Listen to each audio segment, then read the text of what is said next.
Thank you, Mr. President. It is wonderful to see the UAE as the Security Council President this second time.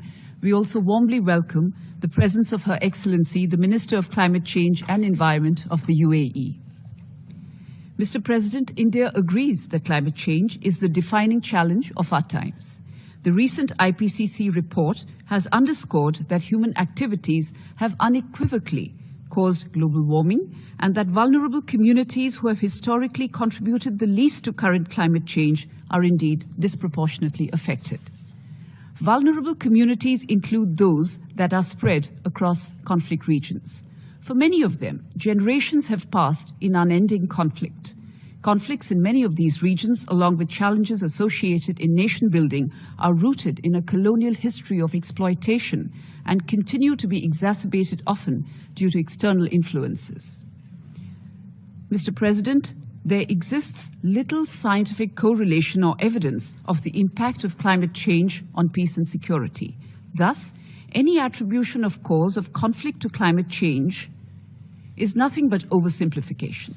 Climate change is more about development, less about peace and security.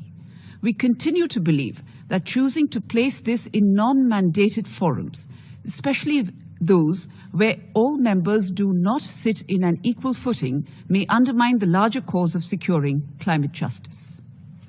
And there exists an appropriate forum for climate change, which is the UNFCCC process, where each member state has an equal stake.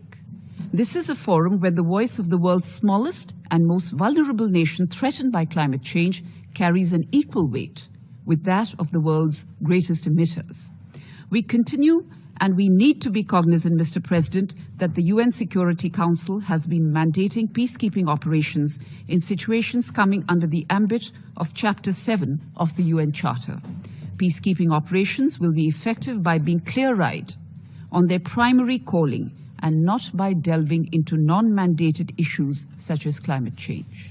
Mr. President, we need to deal with climate change through transformative mitigation and adaptation.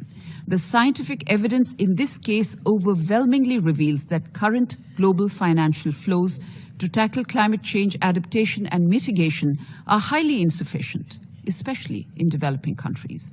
We need to look at this aspect more seriously than discussing climate change in the Security Council. We do share the concern about the erosion of commitments on climate change, particularly on the scale of support to be provided to developing countries for tackling climate change.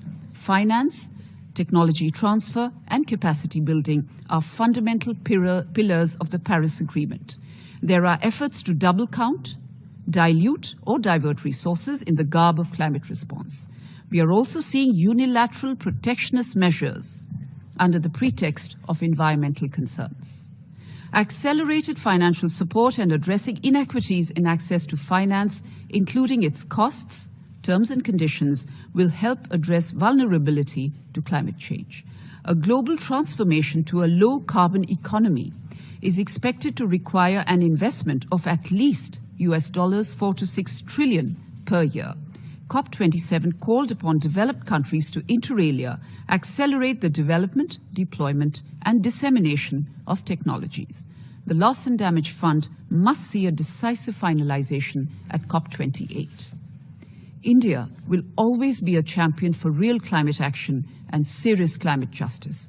We do hope that the deliberations of today's meeting will provide an impetus for rendering the climate change debate more inclusive, more just, and more action-oriented. Thank you.